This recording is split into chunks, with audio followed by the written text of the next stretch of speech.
교육자들을 위해서 많이 기도해 주시고요. 성도님들의 기도로 또 올 한 해도 최선을 다해서 주님을 섬기도록 그렇게 하겠습니다. 어, 1월 7일 주일 신년 예배 감사 예배로 하박국 3장 2절 말씀을 가지고 우리 노집사님이 기도해 주셨던 것처럼 올해 교회 목회표가 회복을 넘어 부흥으로 라는 제목으로 타이틀을 정해봤습니다. 그리고 오늘 그 본문의 말씀이 하박국 3장 2절의 말씀입니다. 작년에 코로나 이후에 오랜 락다운으로 우리 멜번은 참 어려움을 겪었습니다. 그리고 작년에 대신방을 2월부터 11월 말까지 하면서 우리 교회 전체 한 75가정 중에 여러 가지 뭐 개인적인 사정이나 또 어려움이 있어서 다음 올해 추가 신방을 받겠다고 하신 분들을 제외하고 한 60%에서 65% 정도가 대신방을 받으셨습니다. 그리고 함께 말씀을 나누고 또 기도 제목도 듣고 어떻게 지내고 계시는지, 어려움은 없었는지 근황 토크를 하면서 공통적으로 성도님들이 고백하시는 기도 제목이 있었습니다. 그게 바로 회복이었습니다. 목사님, 저희 가정이, 저희 자녀가, 또 저의 신앙이 좀 회복되었으면 좋겠습니다 라는 기도의 제목들을 다 비슷하게 말씀하셨습니다. 한편으로는 그런 성도님들의 고백을 들을 때 제가 목회자로서 어떤 부분을 어떻게 섬기고 도와드려야 되는가라는 고민도 들었지만, 또 한편으로는 우리 성도님들이 자신의 신앙의 영적인 진단, 내가 지금 회복해야 된다, 내 신앙이 다시 한번 뜨거워지기를 원합니다 라는 고백을 하는 그 자체가 자신의 신앙을 정확하게 진단하고 있다라는 뜻입니다. 마음은, 영혼은 병들어 가는데 내가 아픈지 알지 못하고 그냥 막 살아간다면 결국에는 그 신앙이 병들고 난 뒤에 회복할 수 없는 회복 불능의 상태까지 빠지게 되는 거죠. 그것을 성경에서는 강팍해진다라고 말합니다. 그런데 그런 은혜에 대한 갈급함, 또 내 신앙의 모습을 봤을 때 내가 하나님의 구원받은 자녀로 하나님 보실 때 참 하나님의 마음을 기쁘시게 드리지 못한 것 같다라는 자기 반성, 자기 연약함들을 고백하고 있다는 것. 그리고 목사님, 저 회복하고 싶습니다. 2024년 새해에는 내 신앙이 보다 조금 더 성숙하기를 원합니다라고 고백하는 것을 보았을 때 한편으로는 너무너무 감사한 마음이 들었습니다. 그래서 기도하는 가운데 2024년도 목회 표역을 회복에서 머물러 있지 않고 우리의 공동체가 다시 한번 하나님이 원하시는 부흥, 단순히 숫자가 많아지는 부흥을 말하는 게 아닙니다. 단순히 건물이 커지는 부흥을 말하는 게 아닙니다. 하나님 앞에서 진짜 영적인 부흥, 그것을 기대하고 소망하는 마음으로 목회표를 그렇게 정했습니다. 우리의 신앙이 회복되어지고 우리의 공동체가 부흥하기 위해서는 작은 것에서부터 출발해야 됩니다. 우리는 이미 그 작은 것의 기본이 얼마나 중요한지를 잘 알고 있지만 너무 기본적인 것이다 보니까 그것에 내 마음을 쏟고 그것을 지키려고 하는 것들이 약해질 수가 있습니다. 하나님 앞에 기도하는 것, 큐티하는 것, 또 말씀을 매일 듣는 것, 묵상하는 것, 뭐 이런 기본적인 것들이 사실은 너무너무 중요한 신앙의 습관으로 자리 잡혀 있지 않으면 어떨 때는 바쁘다고 말씀을 놓기도 하고요. 너무너무 힘든 일이 있다고 내 마음을 놓아버리기도 합니다. 그래서 우리에게는 삶의 변화를 이루어가는 작은 신앙적인 습관들이 잘 우리의 마음에, 우리의 생활에 새겨져 있어야 합니다. 올 한 해 우리의 개인의 신앙의 회복과 공동체의 부흥을 원하는 마음으로 오늘 하박국 선지자의 이 기도의 내용을 함께 나누어 보기를 원합니다. 하박국 선지자가 살았던 시대에는 참 암울한 시대였습니다. 유대 왕국의 말기에 요시야 왕과 여호야김 왕이 다스렸을 때 하나님의 성전을 중심으로 말씀을 전했던 성전 선지자입니다. 그러니까 선지자들은 크게 두 부류로 선지자로 나누어져요. 일반 이스라엘 백성들에게 말씀을 선포하는 군중 선지자, 민중 선지자 그런 분이 있고요. 하나님의 성전에서 제의의식을 행하면서 말씀을 증거하는 선지자들이 있었습니다. 하박국 선지자는 하나님의 성전을 중심으로 사역했던 그런 제2 선지자였습니다. 근데 이 하박국 선지서는 다른 선지자와는 다르게 이스라엘 백성들에게 직접 하나님의 심판을 선포하는 내용은 하박국서에 없습니다. 하박국서는 아주 독특하게 하나님과 이 하박국 선지자의 대화를 통해서 3장이 기록되어 있습니다. 우리의 신앙에서 질문은 참 중요합니다. 무엇보다도 하나님께 질문하는 것. 하박국 선지자는 하나님께 그런 질문들을 계속해서 던지고 있습니다. 살아계신 하나님, 공의의 하나님이 계시는데 왜 예루살렘이, 왜 유다 땅이 악한 자들에 의해서 멸망당하고 있습니까? 하나님 정말 살아계신 하나님이십니까? 공의의 하나님이십니까? 이런 질문들을 끊임없이 하게 됩니다. 그리고 1장, 2장에 보면 하나님께서 응답해 주십니다. 하나님께서 그 악한 자들을 지금 일시적으로 허용하는 이유는 분명히 하나님께서 이스라엘 백성들을 돌이키시기 위한 방법이고, 이스라엘 백성들이 돌이켰을 때 이제 이스라엘 백성들을 통하여 하나님은 그 악한 자들을 심판하실 것을 말씀합니다. 그리고 오늘 본문 3장에서 하박국 선지자가 자신의 소원을 하나님께 아뢰고 있습니다. 여호와여, 내가 주께 대한 소문을 듣고 놀랐나이다. 여호와여, 주는 주의 일을 이 수년 내에 부응하게 하옵소서. 이 수년 내에 나타내시옵소서. 진노 중이라도 긍휼을 잊지 마옵소서.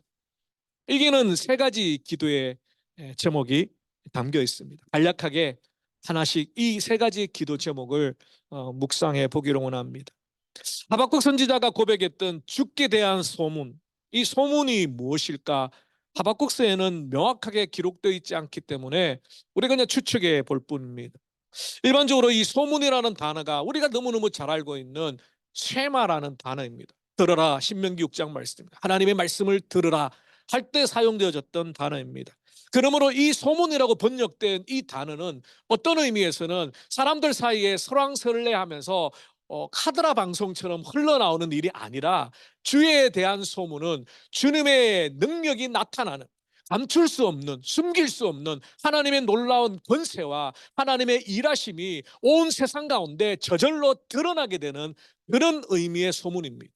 사람들의 입소문이 아니라 하나님이 감춰주려고 하고 아무리 숨겨도 하나님의 하나님 되심을 감출 수 없는 그런 하나님의 기사과 능력과 기적을 나타내는 말씀입니다. 그러므로 하박국 선지자는 고백합니다. 내가 주께 대한 소문을 듣고 놀랐다. 주님의 이 놀라운 말씀 그리고 일하심, 그런 것들을 듣고 너무너무 놀랐다는. 왜냐하면 이제 하나님께서 일하시기 때문에. 이제까지는 하나님이 숨어 계셨다고 생각했고 공의 하나님이 이 악한 자들의 득세 가운데 침묵하신다고 생각했는데 주의 소문을 들어보니까 아니라는 거예요.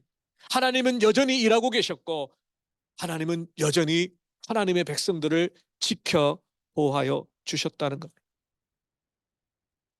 그리고 그 소문을 듣고 하박국 선지자가 시작한 게 뭐냐면 기도였습니다.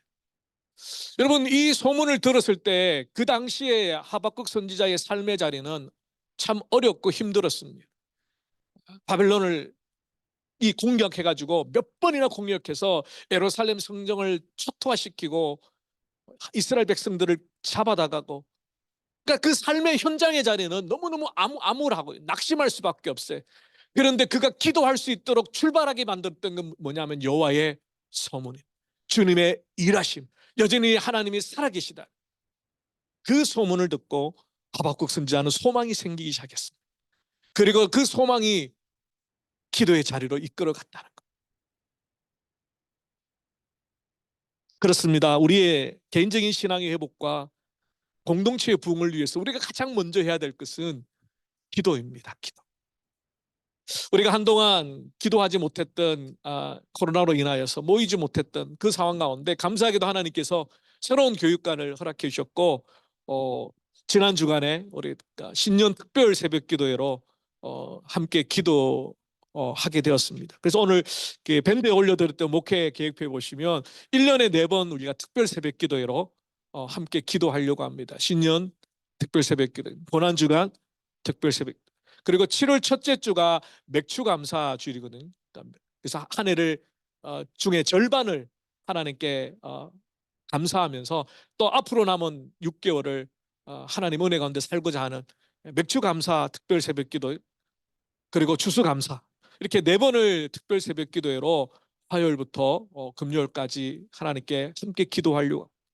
그리고 그 특별 새벽 기도회가 없는 달 첫 번째 주간에 또 화요일부터 금요일까지는 교육, 우리 예배당 교육관의 문을 개방을 합니다. 6시부터 7시까지 오셔서 누구라도 함께 기도할 수 있도록. 그래서 그런 기도의 마음들, 또 기도의 상황들이 자꾸만 열리면 우리가 또 매일매일 또 하나님 앞에 새벽 기도로 함께 공동체가 기도하고 말씀을 나눌 수 있는 출발이 되지 않을까, 그렇게 생각합니다. 그래서 2024년도 하나님께서 우리에게 회복하여 주시기를 원하는 가장 첫 번째 기본적인 신앙의 모습은 기도입니다. 기도. 그래서 사정이 있어서 그 시간에 출근을 하셔야 되거나 이런 분들이 계시잖아요. 그러면 함께 교회에서 기도하지 못하더라도 차 안에서라도, 또 주어진 그 삶의 자리에서라도 우리가 6시부터 7시까지는 함께 기도하기를 원합니다. 그래서 이제 기도함을 만들려고 해요. 여러분 언제든지 중보 기도 익명으로 혹은 이름을 밝히시고 기도의 제목을 올려 그 통에다가 넣어 주시면 우리가 함께 기도하고 또 하나님께서 그 기도의 제목을 어떻게 응답하시는지 또 우리가 기대하면서 함께 기도하기를 원합니다. 지난주 수요일 생명의 삶, 우리가 큐티를 하고 있는 생명의 삶에 보니까 김병삼 목사님께서 인용하신 글이 있습니다. 스코틀랜드의 포사이스 목사님께서 고백하신 글입니다. 우리가 결단의 골짜기에 더 깊이 내려가면 내려갈수록 기도의 산으로 더 높이 올라가야 한다. 우리가 올 한 해 살아갈 때 믿음으로 승리하기 위해서 참 어렵고 힘든 고난의 골짜기를 갈수록 우리는 높은 기도의 산으로 올라가야 합니다. 그래서 기도할 때 하나님께서 우리의 기도를 들으시고 역사하시고 응답하시는 것들을 경험할 때 그 신앙이 정말 신나는 신앙이죠. 하나님이 나와 함께 하시고 내 기도를 응답해 주신다는 감격과 기쁨이 회복되어지. 그래서 하박국 선지자가 첫 번째 소망입니다. 주의 일을 수년 내에 부흥케 하십시오. 이 부흥케 하다라는 단어는 쉽게 말하면 살려주다, 생명을 주다. 여러분, 어떤 사람이 갑자기 심장마비로 쓰러졌습니다. 심폐소생술을 하는 것, 바로 그것입니다. 하나님의 말씀이 우리를 소생케 하고 우리가 하나님 앞에 기도할 때 우리의 지친 영혼을 회복해 줍니다. 죽었던 것처럼 보이는 것이 되살아나는 것, 이게 바로 부흥입니다. 부흥케 하다. 여러분, 에스겔 37장에 나오는 마른 뼈의 환상을 기억하실 겁니다. 에스겔 선지자가 환상을 봤습니다. 이스라엘 백성들이 다 마른 뼈와 같이 다 죽어 있습니다. 그때 하나님께서 에스겔 선지자에게 말합니다. 여호와의 말씀을 들을지어다. 여호와께서 이같이 말씀하시기를 생기야 이 안에 들어가라. 말씀을 선포하라는 것이었습니다.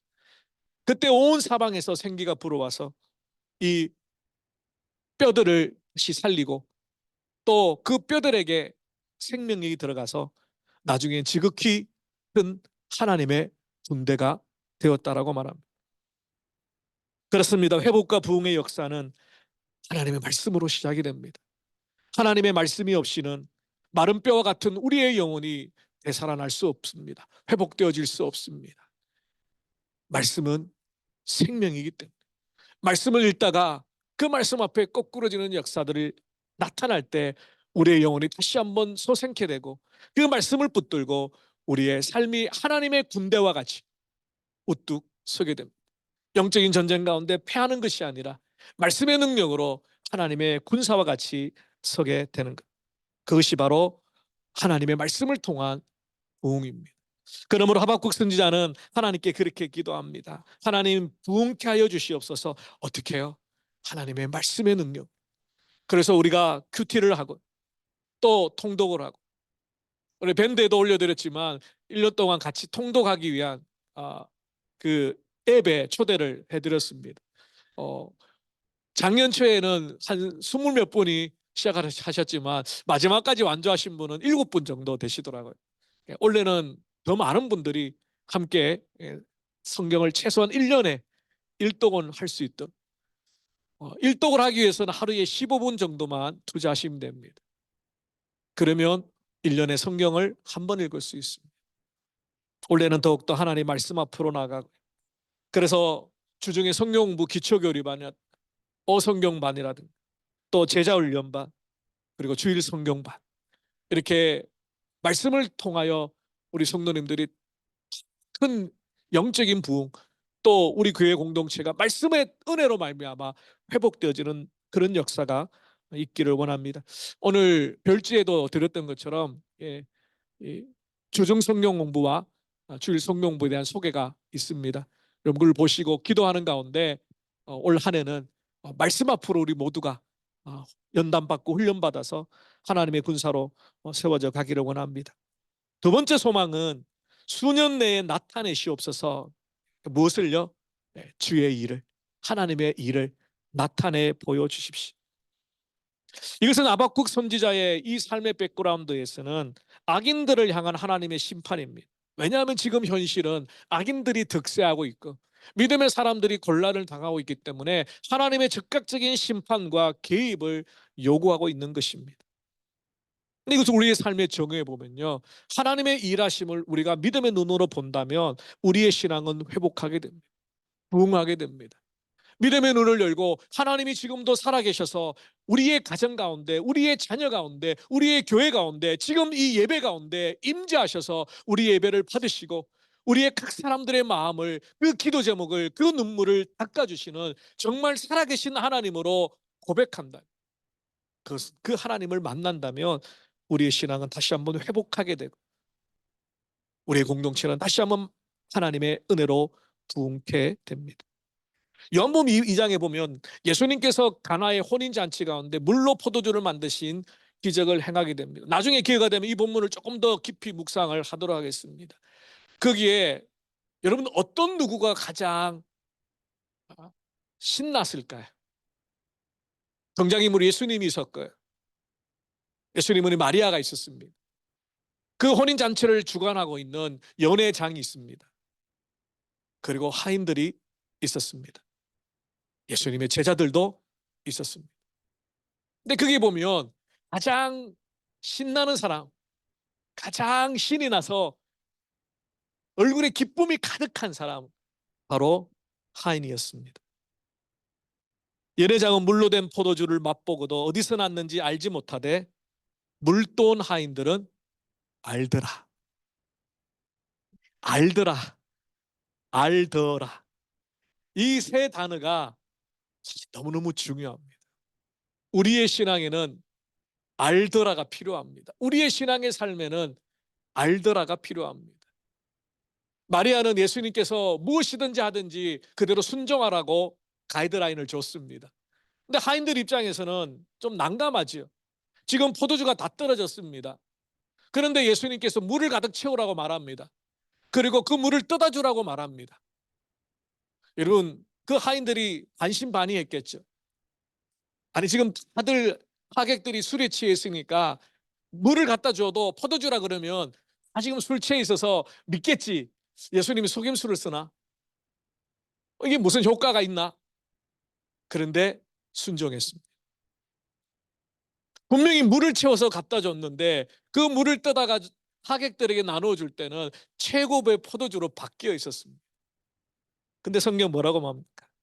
연회장은 이 포도주가 어디 났는지 몰랐지만 그것을 순종했던 물도온 하인들은 알더라. 사실 우리의 신앙에는 이러한 경험들이 많이 필요합니다.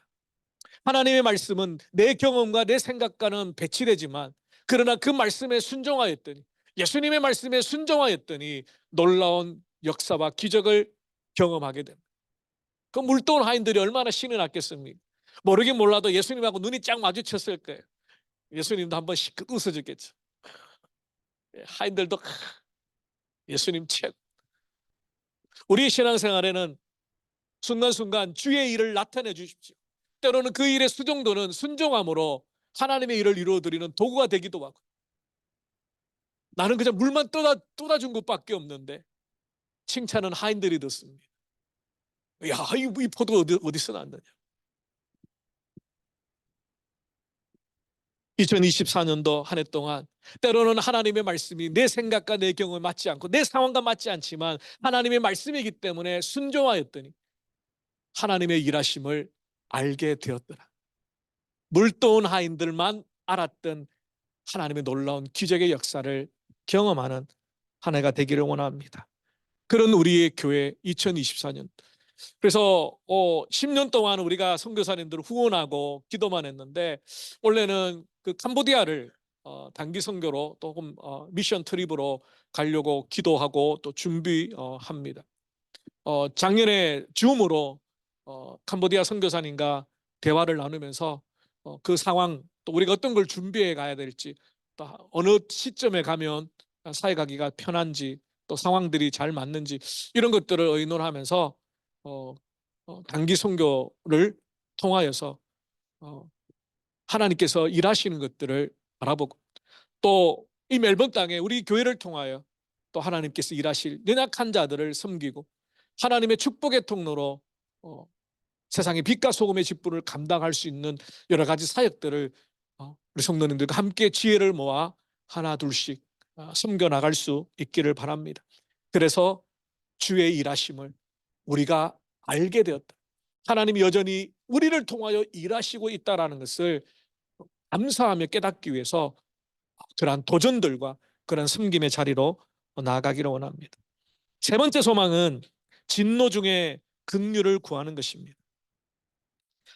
하박국 선지자는 하나님의 진노에 대해서 잘 알고 있습니다. 공의 하나님이 얼마나 무서우신지, 그 하나님이 계속해서 경고하셨음에도 불구하고 회개치 않았던 이스라엘 백성들에게 하나님이 진노하실 것을 알고 있었습니다. 그런데 그 진노 가운데도 불쌍히 여겨달라. 여러분, 이 기도는 하나님을 향한 철저한 신뢰, 하나님을 향한 그 믿음의 고백이 없으면 진노 중에라도 긍휼을 베풀어 달라고 기도할 수가 없습니다. 공의의 하나님이 아닌 사랑의 하나님에 지금 호소하고 있는 거죠. 긍휼을 베풀어 주십시오. 우리가 회복되어지고 부흥하기 위해서 하나님의 긍휼이 필요합니다.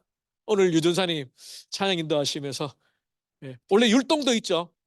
주의 자비가 내려와. 주의 자비가 내려. 바로 오늘 그 말씀과 연결이 됩니다. 긍휼을 베풀어 주십시오. 헤세드를 베풀어 주십시오. 하나님, 내 모습대로 하나님 베푸신 은혜와 사랑이 왔다 갔다 하는 게 아니라 내 연약한 존재 이 자체로 영원 전부터 택하시고 하나님의 생명책에 기록하신 나라는 존재 그 자체로 하나님 은혜를 베풀어 주십시오. 헤세드가 그거거든요. 하나님의 인애, 하나님의 사랑, 하나님의 긍휼. 사람은 조건에 따라 달라지죠. 너가 나한테 잘하면 나도 잘해줄 거야. 근데 헤세드는 그냥 하나님께서 우리를 하나님의 자녀 삼아 주셨다라는 그 이유 때문에 한정없이 부어주시는 사랑, 그 긍휼을 구하고 있습니다. 우리가 부흥하기 위해서, 내 영혼이 회복하기 위해서 하나님의 긍휼이 필요합니다. 내가 아무리 애쓰고 노력해도, 최선을 다해도 때로는 그 최선에 합당하지 않은 결과들이 오지 않습니까? 그래서 긍휼을 구합니다. 내가 최선을 다하고도, 내가 열심을 다하고도 하나님 나를 불쌍히 여겨주십시오. 그 겸손한 고백이 필요합니다. 마태복음 15장에 보면 예수님께 악착같이 달려들었던 한 여인이 있습니다. 이방 여인이었고요. 가난한 여인이었습니다. 귀신 들린 딸을 고쳐주려고 모든 수단과 방법을 다했지만 못 고쳤습니다. 근데 예수님이 글로 지나가신다는 이야기를 들었습니다. 그리고 모든 것들을 다 내려놓고 예수님 앞에 염치불구하고 달려들었습니다. 예수님 살려주세요. 우리 딸 살려주세요. 예수님은 그 여인의 믿음을 더 끄집어내시기 위해서 처음에는 거절하시죠. 나는 유대인들에게 보냄을 받았지 가난한 사람들에게 보냄을 받지 않았다. 그러나 그 여인이 이렇게 고백합니다. 주여 올소이다마는 개들도 제 주인의 상에서 떨어지는 부스러기를 먹나이다. 예수님께서 이 여인의 믿음을 칭찬하셨습니다. 부스러기라도 줬사오니, 개 취급을 받아도 줬사오니 은혜의 부스러기라도 내려주십시오. 물론 그러한 강력한 믿음의 출발은 사랑하는 딸을 고치고자 했던 어미의 간절한 마음이었습니다. 그리고 부스러기라도 좋다라는, 주인의 상에서 떨어져 내리는 부스러기라도 줬사오니 은혜를 베풀어 주십시오. 긍휼을 베풀어 주십시오. 우리에게 이러한 간절함이 필요합니다. 우리의 영혼이 회복되어지고 우리의 공동체가 부흥하기 위해서는 바로 이 영적인 간절함이 필요합니다.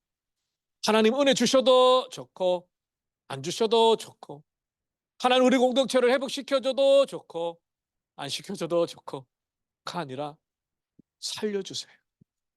하나님의 은혜가 없으면 우리는 죽을 수밖에 없습니다. 예배 드릴 때마다, 찬양을 드릴 때마다, 말씀을 묵상할 때마다, 홀로 직장 가운데, 삶의 자리 가운데 하나님을 부르짖을 때마다 하나님 내게 응답하여 주시옵소서. 그래야 내가 삽니다. 그래야 내가 회복되어집니다. 그래야 내가 이 세상을 하나님의 백성으로 승리할 수 있습니다. 하나님이 힘 주셔야 합니다. 그것이 바로 하박국 선지자의 고백입니다. 진노 중에라도 긍휼을 베풀어 주십시오. 쓸어버리지 마시고 하나님 부스러기라도 줬사오니 은혜를 베풀어 주십시오. 말씀을 정리하겠습니다. 사랑하는 성도 여러분, 2024년 새해가 시작이 되었습니다. 우리는 새해라고 말합니다. New Year. 그런데 새해가 진짜 새해가 되기 위해서는 시간이, 달력이 새해가 되는 게 중요한 게 아닙니다. 내 삶이 새로워져야 돼요. 우선순위가 새로워져야 돼요. 내 가치관이 새로워져야 됩니다. 내 삶의 신앙적인 습관이 새로워져야 됩니다. 제가 장담합니다. 작년처럼 똑같이 사시면 2024년도 아무 변화 없습니다. 새해가 아니라 헌해입니다. 새해를 살아가기 위해서, 내 신앙의 회복과 우리의 공동체 회복을 위해서 우리는 하나님께 기도하고 하나님의 말씀을 다시 한번 붙들고 하나님 날마다 긍휼을 베풀어 주시기를 기도합니다. 내 삶의 작은 신앙의 습관을 새롭게 만들지 않으면, 우선순위를 꾸지 않으면 우리는 여전히 또 한 해를 지나고 올 연말에 후회와 또 아쉬움으로 하나님 앞에 나갈 겁니다. 여러분은 아직까지 이제 많은 시간들이 남았습니다. 작심삼일, 아주 유명한 말이죠. 작심삼일. 올해는 작심사일, 내년엔 작심오일, 하루씩 늘려가면 어떨까요? 그리고 이것은 또 중간중간에 격려가 좀 필요한 것 같아요.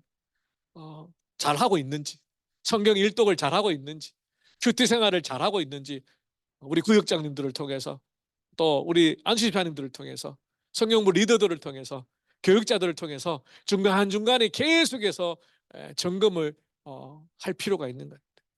그래서 개인의 신앙의 회복이 합쳐져서 우리 교회 공동체의 부흥의 역사가 다시 한번 일어나는 그런 2024년 신앙의 기본을 다시 한번 다져가는, 그래서 정말 하나님 앞에 우리의 신앙이 성장하고 성숙함으로 아름답게 열매 맺을 수 있는 그런 한 해가 되시기를 주님의 이름으로 축원합니다. 기도하겠습니다. 살아계신 주님 감사합니다.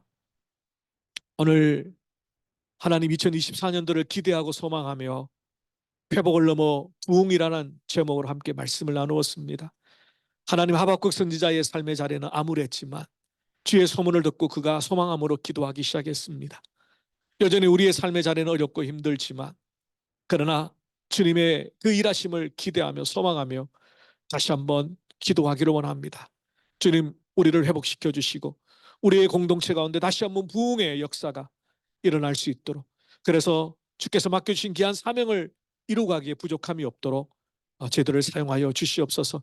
가정마다, 자녀마다, 또 하시는 모든 일마다 하나님의 긍휼하심이 풍성한 한 해가 될 수 있도록 역사하여 주시옵소서. 감사하고 우리 주 예수 그리스도 이름으로 기도 올리옵나이다. 아멘.